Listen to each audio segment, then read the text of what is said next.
Everyone laughed at him. The office boy who couldn't speak English, couldn't use a computer, and was always late.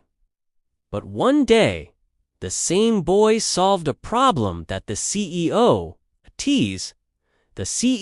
failed to fix for months. And what happened next left the entire office stunned. In every office, there's someone people ignore. Sometimes it's because of their position, sometimes their appearance, sometimes just plain ignorance. But what if one ordinary guy unexpectedly does something extraordinary? Today's story is about Rafiq, an office boy who taught an entire office, including the CEO, a lesson they would never, ever forget. Rafiq started his day just like any other, running into the office 5 minutes late, holding his slippers because they broke halfway there. As soon as he entered, the usual laughter erupted. One colleague shouted, "Bro, did you get into another fight with your slippers?" Another one chimed in, "Maybe his slippers resigned, just like he will one day." Rafiq just smiled. He always smiled, even when they mocked him. K's daily routine was predictable: serving tea, arranging files, cleaning the meeting room. He did it all without complaint. But deep down, Rafiq had a secret. Every night, he was quietly trying to learn how to use a computer, watching tutorials, hoping to grow beyond his current role. One afternoon, the entire office was thrown into a panic. The company had a massive issue. A big client was threatening to cancel a huge project because their monthly report always had the wrong numbers. The data just wasn't matching up, and someone was clearly making mistakes. The CEO, Mr. Arman, was furious. He stormed out of his office and yelled, "If this issue isn't solved by the end of today, half the staff will lose their bonuses." The whole office went completely silent. You could hear a pin drop. Later, during the lunch break, Rafiq went to clean a desk and saw one of the employees looking incredibly frustrated, almost banging his head on the keyboard.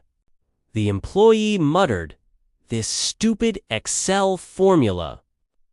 It just won't work." Rafiq, trying to lighten the mood, chuckled and said in his native tongue, "Brother, do you think hitting the laptop will fix it? It's not a stubborn child." Everyone around them laughed again, another joke at Rafiq's expense. But then, Rafiq glanced at the screen. He recognized the formula. It was the exact same one he had been learning about on YouTube the night before. Sumif, he shyly spoke up, "Brother, I think maybe you reversed the range." The employees stared at him as if he had just started speaking an alien language. But one of them, out of curiosity, clicked on the formula bar, swapped the ranges as Rafiq suggested. And just like that, it worked. The small group was shocked into silence. A few minutes later, chaos erupted again, this time from the CEO's room. The main problem, the one threatening the client's project, still wasn't solved. The data was still mismatched. The numbers were still wrong. The CEO shouted, his voice echoing through the office, "Does anyone in this entire company know how to fix this?" Nobody answered. The silence was deafening. Then, someone from the back of the office jokingly said, "Sir, why don't you ask Rafiq? He became an Excel pro during lunch." Few people snickered. The CEO, already annoyed, shot them a glare. But in that tense moment, Rafiq quietly raised his hand. "Sir, I can try." The entire office froze. All eyes were on the office boy. The CEO hesitated for a moment, looking at this boy who barely spoke English. Then at the desperate faces of his senior staff. Finally, he said, "Okay, come." Rafiq slowly walked towards the CEO's expensive laptop, his hands shaking slightly. Every single person in the office was watching him.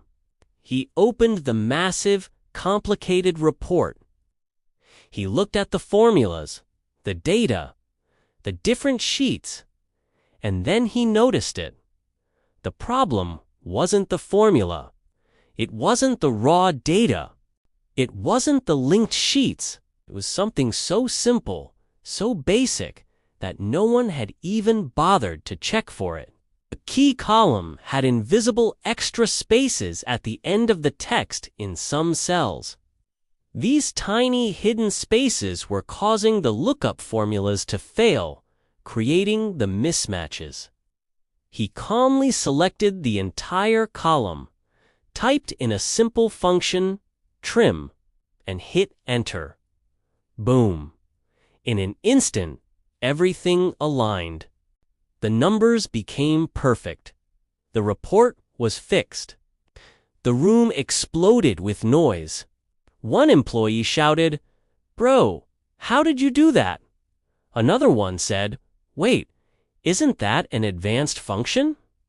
The team manager, looking completely baffled, admitted, "Even I didn't know the trim function existed." The CEO just stared at Rafiq, completely stunned. The CEO walked over to Rafiq. Everyone held their breath, thinking Rafiq was about to get yelled at for touching the laptop. Instead, he put a hand on Rafiq's shoulder. "Where did you learn this?" he asked, his voice now calm.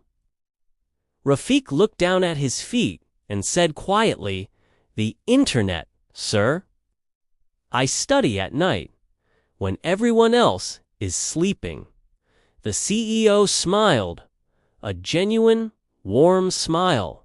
He turned to the rest of the office and announced, "From today, you're not the office boy. You're joining the data team as a trainee." The office erupted into applause, a sound Rafiq had never heard directed at him before. But the CEO wasn't finished. "And your salary is tripled." The very people who used to mock him now stood there, their mouths wide open, unable to believe what they were witnessing. Later, people found out the full story. Rafiq had been learning Excel, improving his typing, and studying all kinds of computer skills every single night for months silently, consistently, without telling a single soul. The boy they had humiliated had become the person they all respected. The moral of this story is simple. Never, ever judge someone by their job, their clothes, or how well they speak English. Talent, skill, and genius can come from the most unexpected places. True power lies in humility and hard work. When you combine those two, you become unstoppable. And by the way, Rafiq finally bought himself a new pair of slippers. One of his colleagues joked, "Bro, no more slipper fights on the way to work." Rafiq just smiled and replied, "The slippers got an upgrade. Next upgrade, a car." Thanks for watching. If this story inspired you, don't forget to like, share, and subscribe for more.